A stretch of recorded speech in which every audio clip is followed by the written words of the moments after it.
Perfect. Good evening, everyone. Welcome to our quarterly investor update.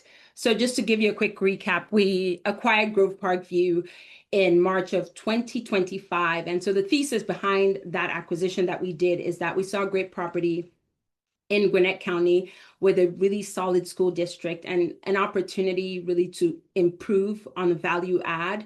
And that involved doing renovations, doing some updates on the property to be able to capture all the rent growth and to increase the value of the property. That was our goal. So Grove Parkview was 268 units, right outside of Atlanta. Again, we closed March of 2025. Thank you so much for sticking with us as long as it took us. But now you're an investor in this asset. And if you aren't receiving monthly updates, please let me know. And also, we do this so that you can come and ask any questions. You can understand exactly how the property is performing. And so my goal is to try to make sure that I have this every quarter. So if you have any questions, if you're listening to the replay or you joined late and you're listening, just let me know if you have any questions. Again, you can always reach out to me or any member of our team. But so this graph kind of shows you a little bit of the summary of where things have been from a revenue perspective. There was no significant big changes in the last quarter, just a few ups and downs.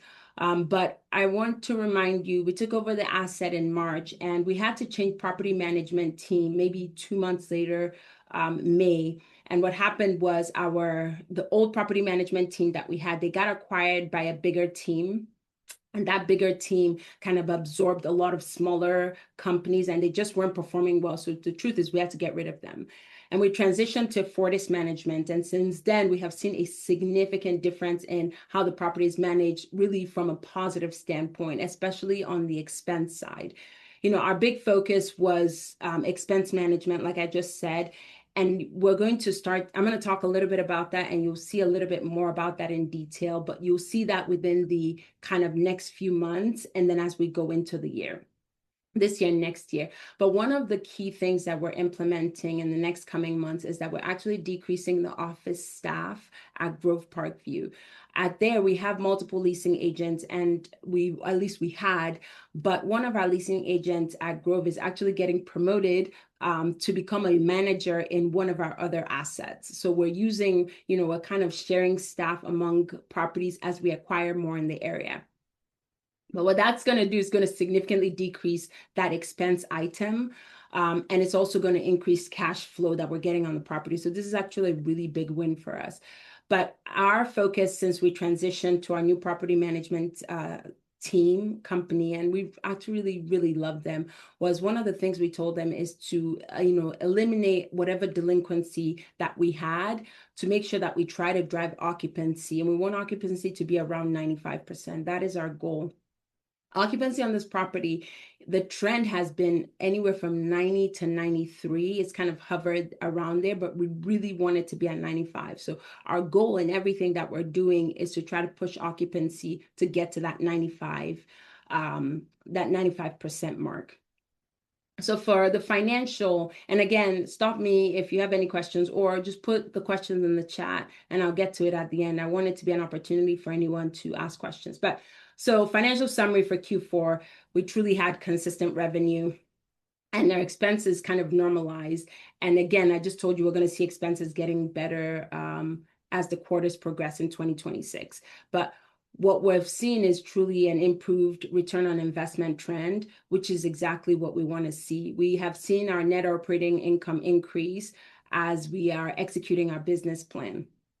What we also notice is that we haven't started doing full renovations. So the full interior renovations that we talked about, like our big value add plan, we actually haven't started doing that. We intend to start that in the months ahead, probably more looking like summer. But what we've initiated so far that has worked, and I don't know if you remember, I talked about the studio conversion into a 1-bedroom when we were talking about our business plan, and that has done really good. So what we did was we tested a studio and we converted it to a 1-bedroom, and we spent about $1,000, and we were able to get $100 rent increases for that studio conversion, which is amazing. We have about 18 of them that we're going to be doing, and that's what we're going to be implementing in the next few months. So those renovations we will start, but the big interior renovations for the other units, we haven't started them yet. And the other thing that we're doing, which is really big, is we're bringing a lot of work in-house.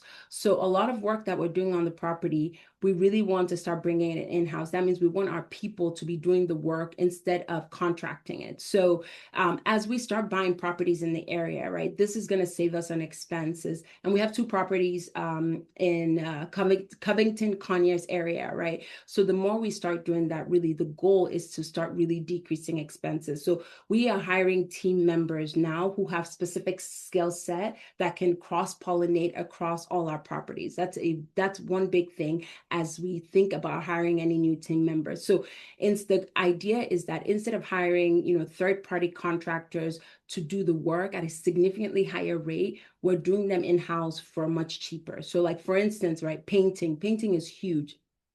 And painting the interior of some of these properties, when we used to outsource them, it cost anywhere from like $700 to $1,000.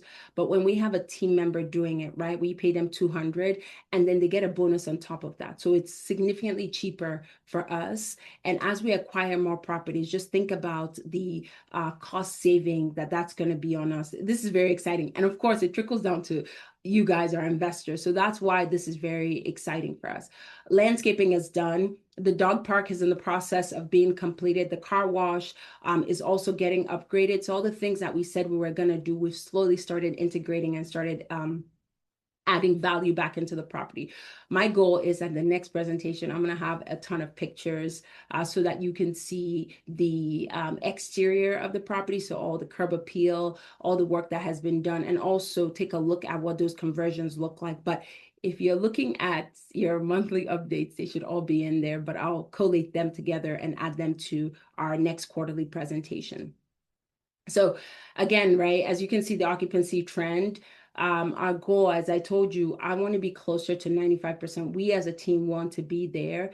And we hit that briefly in October and then it came back down, but we are going in the right direction. So one of the things that we've done, and we really, we kind of make decisions based on trends that we see. So one of the things that we recently implemented was a robust SEO plan. So if you know anything about marketing, it's called search engine optimization.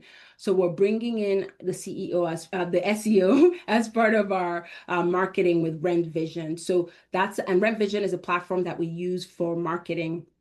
So the goal is that we are already seeing increased traffic on the website traffic that's coming into Grove Parkview. And so if you look at the graph that you're looking at, right, the trends are already, we started in January and then we're already seeing the trends. It's still too early to say that, but we're monitoring it very closely. We look at Rent Vision on a weekly basis and we see actually what's going on with the property from, traffic to where occupancy is to where vacancy is, and we make decisions based on those. So the hope is that based on all the things that we're implementing, that we're going to get back to that 95%, but our goal is to get there with little to no delinquency and then to maintain it at that level. That is our big goal. And then we just want to keep pushing forward. So again, with kind of occupancy, we experience what I would call normal pressure occupancy changes in October, which is in line with the season because during the winter months, right, we expect like occupancy to soften. But that always happens in the multifamily space. There's not a lot of traffic, not a lot of people are moving in during those months. But we expect March, April, May. Those are like really peak leasing months. So we expect like traffic to really go up, and we hope that we're going to see peaks during those months. And then as we go into the warmer season, which I said kind of like summer, we're going to start hitting those renovations hard. And then we should also see improvement from that. So that's our thought process behind what we're doing and how we're planning to kind of attack the value add plan. And we are intentionally pausing on the larger renovations, pushing them a little farther back, because we want to have time to stabilize those 18 units that we're converting from studios to one bedrooms. And the goal is, since we've gotten proof of concept, we've seen that it works and we got the rent bumped from it, we're going to, again, start doing that within the next few months. So the plan is, as the studios become available, we're converting them to one bedrooms. And so we're going to see that. And then for the normal full renovations, that's actually going to cost us more like $8,000. and then we should see upgrades like based on those eight to 10,000, we should see $200 rent bumps. So that's what we're looking at. But we are definitely going at the pace of the market. So as the market stabilizes, we'll start doing those renovations so we can capture those rent bumps. But that's the thought process behind how we do our renovations. So as an update, I know investors, we want to talk about money. You should have received your distributions, and you should have gotten your Q4 distributions, which is in line with our projection. So I wanted to bring this back up so that investors kind of get an idea to understand where we projected in our underwriting and what we kind of started with. So on what we've distributed. So Q1 distribution. Oh, yeah. Okay, sweet. I just muted. But so our Q1, so for the Q1 year, right? We were distributing, we said we projected to distribute about 2%. And then, but we said we promised 6%. So that 4% is getting carried over to year by year. And so you're going to get that next year. And our goal is to just keep monitoring that to make sure that as we do renovations, as we increase occupancy, as we increase income, as we decrease expenses, right, those projections are going to be a lot higher than we're giving out. Like I said, the goal is to be hitting that 6% preferred return. And once again, we start doing those renovations, we increase the income, decrease expenses, we're going to start seeing that. But I wanted to just bring that back up so that you can see that and get a glimpse and kind of understand that. Okay, so kind of thinking about big picture, what we anticipate that's going to happen this year, right?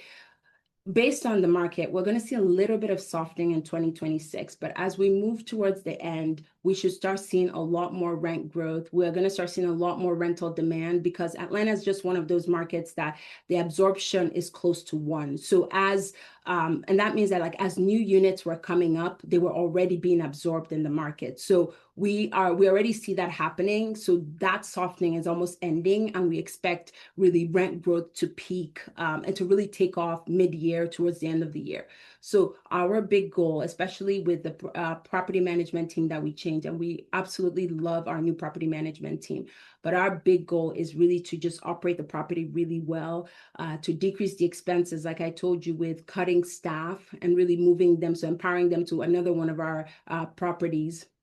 And then we kind of watching really decreasing expenses that way as we start doing value add and as we start kind of implementing our business plan. And another thing I talked about, which I just kind of want to bring back, is really bringing everything in-house. So as much as we can bring in-house, there's some things that we need contractors to do. But if there are other things that we can hire, especially as we buy more property in the Atlanta submarket, our goal is to bring that in-house.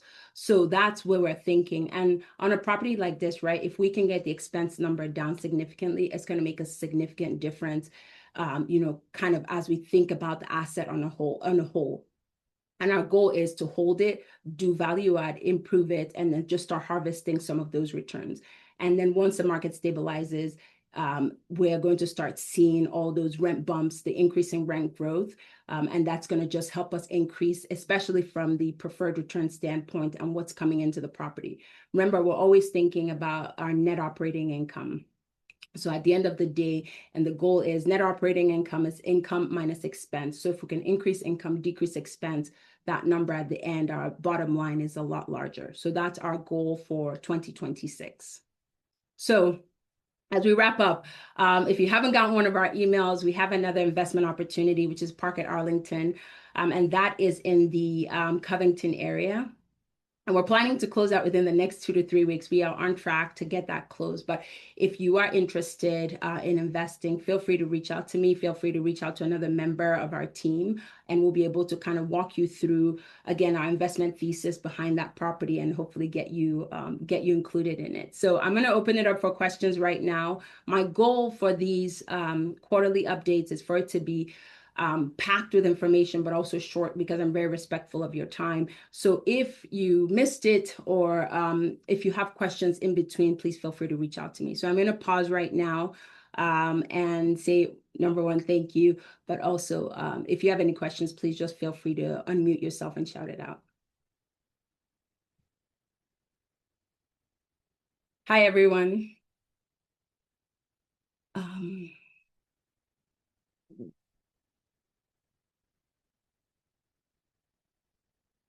Okay.